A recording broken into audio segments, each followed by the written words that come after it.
Donc, bonjour Joanne, voici TP2, Ralentir, ça sauve des vies, avec Daniel Forgue. Je commence.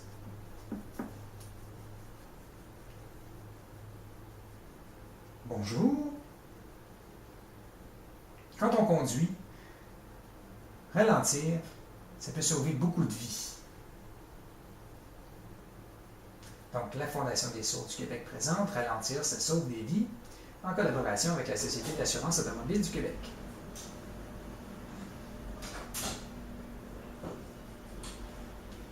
Donc, plusieurs études exhaustives démontrent que, premièrement,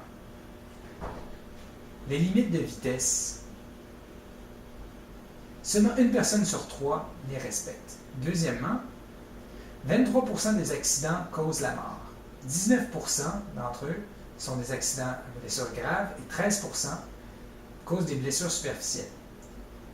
La première raison, c'est la vitesse. Donc, les accidents divers, la vraie première raison, c'est l'alcool. Mais deuxièmement, tout de suite après, c'est la vitesse. Troisièmement, à tous les ans, donc on comptabilise 200 morts et 6000 blessés à cause de la vitesse sur nos routes. Donc, dans une zone de limite de 50, donc les accidents superficiels sont plus nombreux et les accidents graves aussi.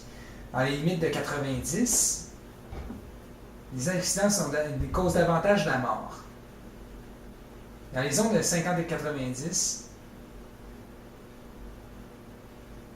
donc, qu'est-ce qui sont les causes? Quels sont les types d'accidents? Dans les zones de 50, c'est plus avec quand on happe des piétons ou des cyclistes, ou plusieurs autres sortes d'accidents.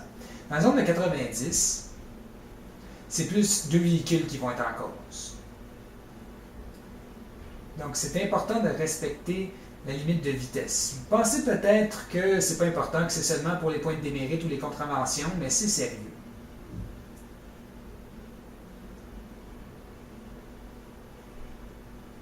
Donc, plus on roule rapidement, plus la distance nécessaire pour freiner est grande. Si on rencontre un obstacle, ou une personne, peu importe, donc on appelle ça la distance d'arrêt, la distance nécessaire pour freiner. Elle peut être longue ou elle peut être courte. Donc, elle se juge selon le temps que ça prend pour freiner lui-même et la distance après que le véhicule doit prendre pour s'arrêter. Donc, le temps qu'on prend pour appuyer sur le frein est environ d'1,3 secondes. Mais le véhicule continue d'avancer après. Donc, plus on va vite, plus cette distance-là augmente.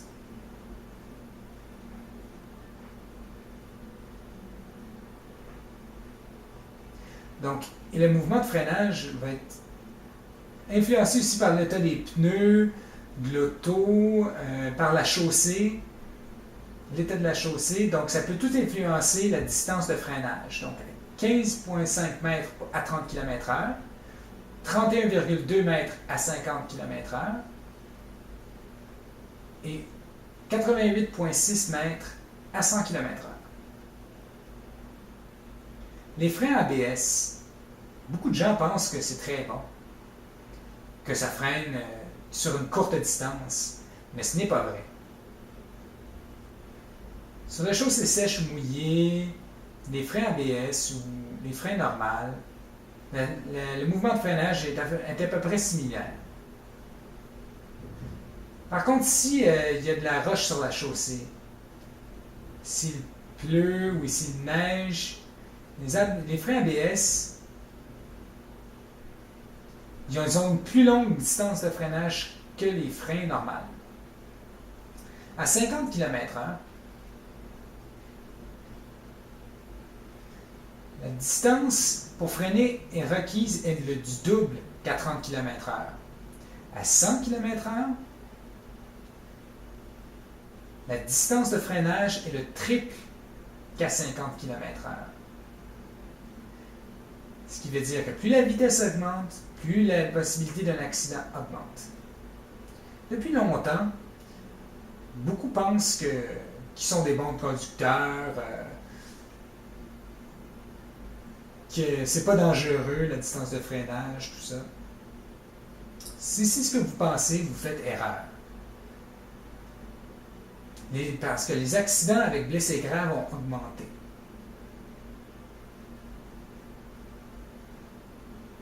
Donc, plus la vitesse est grande, plus l'impact est violent. Donc, ici, l'impact est plus violent, donc il y a plus de chances d'avoir des blessures graves. À une vitesse de 70 km/h, si on a un accident, on peut avoir de graves blessures ou être mort. Donc, c'est 2 fois plus de chances qu'à 50 km/h.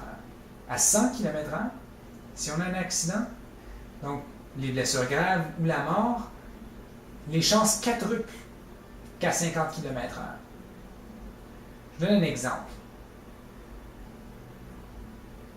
Quand on roule rapidement, on peut se blesser à cause du choc, du fait qu'on rebondit sur le choc. Ça a un nom, ça s'appelle la force cinétique, donc qui fait en sorte qu'on est secoué. Donc je vais le signer comme ça, résumé et C qui avance comme ça, force cinétique. Donc c'est le poids de la voiture plus la vitesse qui influence la force cinétique. Donc mettons dans un exemple d'un camion, il est lourd, plus sa vitesse, donc on va secouer beaucoup. Parce que la force cinétique sera plus grande. Si on est à 50 km/h et qu'on a un impact, un accident, on le sent comme si on était du 3e étage avec son véhicule. Si on est à 75 km/h, on le sent comme si on faisait une chute du 7e étage avec son véhicule. Et si on est à 100 km/h, on le sent comme si on était du 12e étage et qu'on chutait avec son véhicule.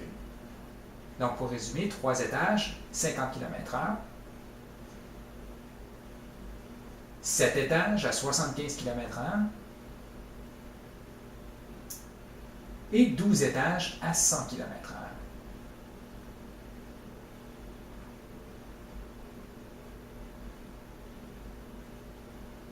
Donc, on a un dessin d'une voiture qui fait un tournant. Donc, la voiture peut se soulever dans une courbe. Donc, on peut perdre le contrôle, c'est dangereux. À cause qu'il y a une force qui nous attire vers l'extérieur dans la courbe. On sait tous que c'est possible, mais c'est dangereux dans une courbe de perdre le contrôle. Parce qu'évidemment, les roues lèvent du côté intérieur de la courbe.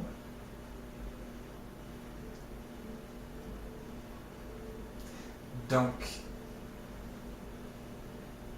c'est difficile de retenir la roue sur l'intérieur de la courbe. À cause que finalement, on est attiré vers l'extérieur et on peut perdre le contrôle, faire une sortie de route ou même capoter.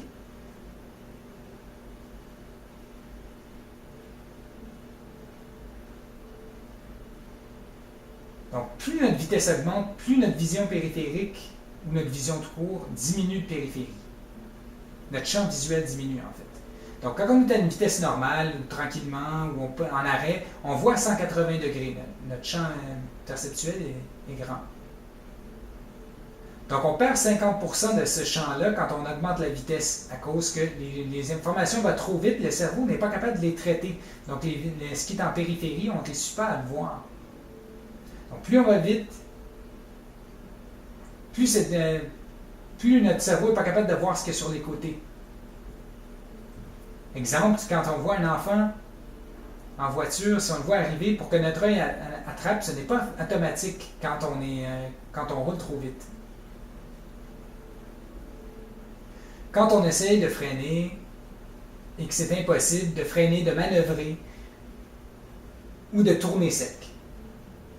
Donc, quand on essaye de freiner d'un coup sec ou qu'on essaie de tourner à 90 degrés en vitesse, c'est impossible. Si on est surpris par un vélo qui arrive, par contre, ou quelque chose comme ça, si on essaie de manœuvrer, c'est difficile. Regardez ici. Donc, on voit que le champ de manœuvre est réduit et qu'on happe le vélo. Donc, si la vitesse n'est pas trop grande, c'est possible de l'éviter.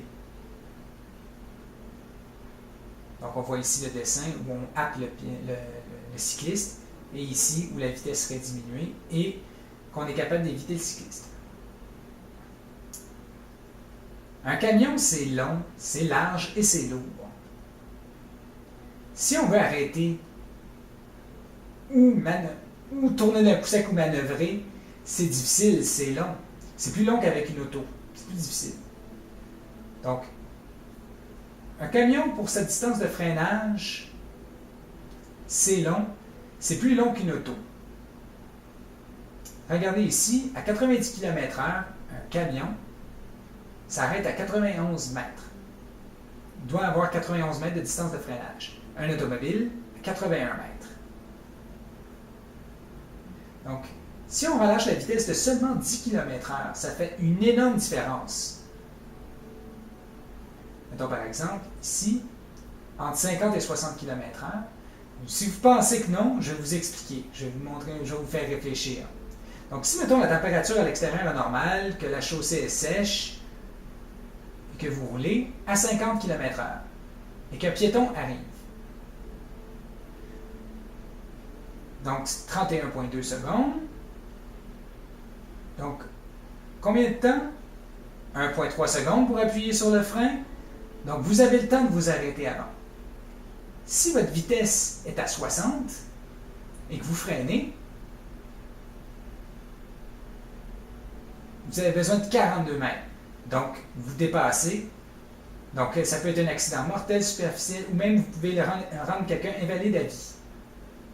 Donc, c'est seulement une différence de 10 km, mais la différence est énorme sur les résultats. Donc, regardez ici, 50 km/h, le freinage, et on arrive à freiner juste à temps. Mais si la vitesse...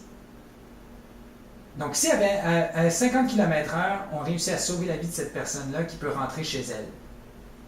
Mais à 60 km/h, donc à 31,2 mètres pour 50 km/h, et à 60 km/h, on happe le piéton, ou on le frappe.